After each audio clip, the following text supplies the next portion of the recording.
Hi my friends, welcome back to another Street Fighter Remastered vlog episode. As you can hear, I'm trying to make this episode in English, since most people in Brazil don't care about this type of content, and also make it accessible to everyone. So, sorry for my somewhat precarious language, okay? Let's go!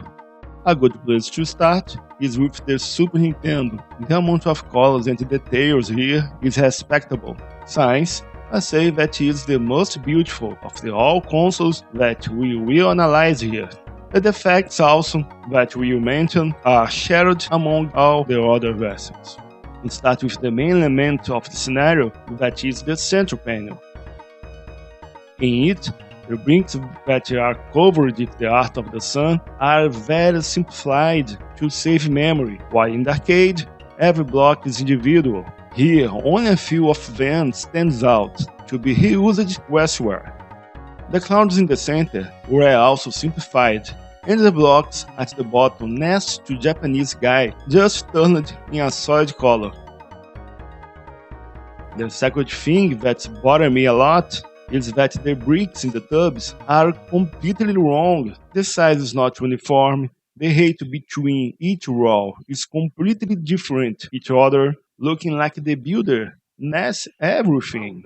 And the main absence in all home versions is that the water does not spill out of the tub like in the arcade. And finally, if you look at the wall, it's clear that whoever mapped the scene need not even look at the original version. The wall tiles do not fit together. They were put completely wrong here. And the only thing is particular about Super Nintendo version is the second flashlight in the left of the scene. It does not exist in arcade, although many fans of the platform force it to be a plus, but actually is a quite negative, because it covers a lot of detail in the wall, like the towers and the other objects in the setting.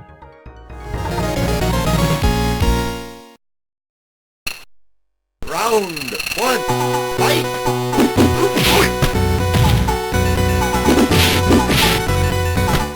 Arrive on PC Engine, we note the great resemblance to the Super Nintendo version.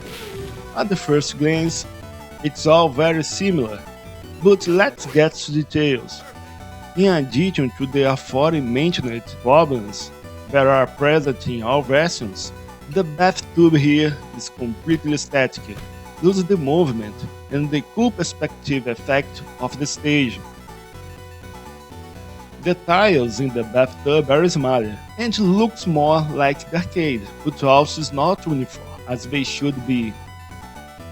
On left wall, we notice that the art has been greatly simplified to save memory, being far inferior to the other versions. And the ceiling, the misuse of the colors has killed all the detail of the pixel art, and it looks more like a glitch than selling itself, sadly.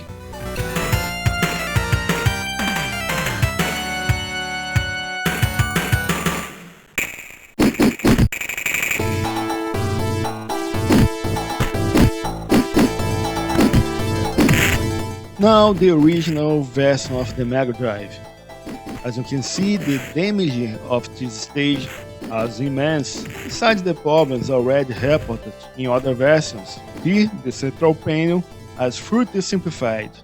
The sun area now is practically without any texture, and the blue tones used are horrible, making everything even more dead and bland.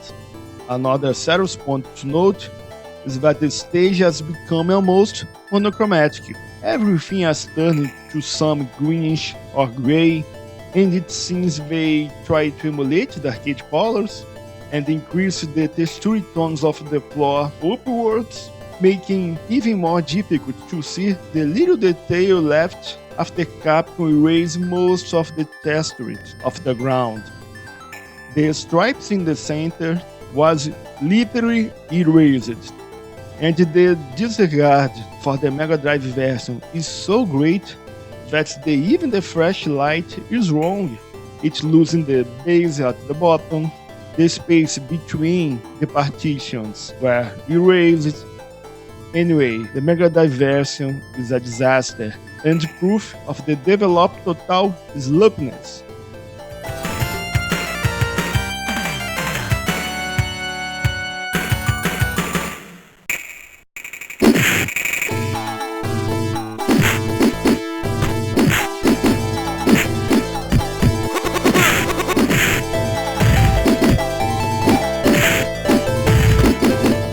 And finally we get to the remastered version. From the same line of reason, let's start with the central panel, which is now the only one that has the individual blocks as in the arcade version. Plus the clouds in the central part have been restored as in the original, as well as the blocks next to Japanese guy in the right of the stage. Looking at the bathtub, you will notice that the tiles are correct on the same size as they should be. And the top of the edge of the bathtub is rounded, like in the arcade. In the home versions, they completely changed that part, leaving a giant egg that besides being ugly, it didn't fit the tiles below. And of course, the water is much more detailed now. Going to the center of the stage, the stripes have been restored, and the overall textures and the colors have been improved. If you look at the walls now, the blocks fit together as should be.